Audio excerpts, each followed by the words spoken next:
Оваа година детското ликовно студио Свети Кирил и Методи одбележува јубилеј 35 години од формирањето.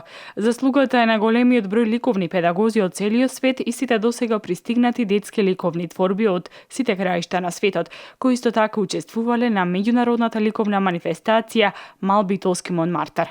Малиот битолски Монмартар е институција која што во светот ја нема. Зошто? Ако во другите земји повеќе светски изложби постојат само како изложби, кои што добиваат награди ученици од разни земји, Битола, Република Македонија има и ликовна колонија, и ликовни хепенинзи, и ликовни работилници, и изложби кои што патуваме низ целиот свет.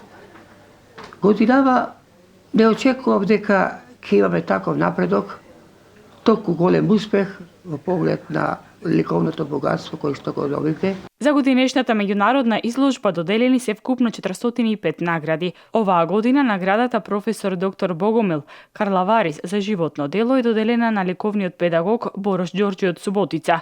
Гран-прито за 2016 оди во Словачка, а за најдобра колекција прогласена турската.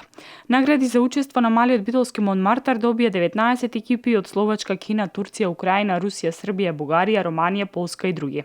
Меѓутоа, одлучивме еден ден ликовен хепенинг, тоа ќе биде на 29 во недела пред Магнолија, учесниците на годинашниот Монмартар да творат на ова тема Олимпијада на очите на децата, така што тие најдобри творби и од овие творби што се изложени во Битола, биде представен малиот битолски Монмартар во Трио. Меѓународната изложба свечено ќе биде отворена на 23 мај.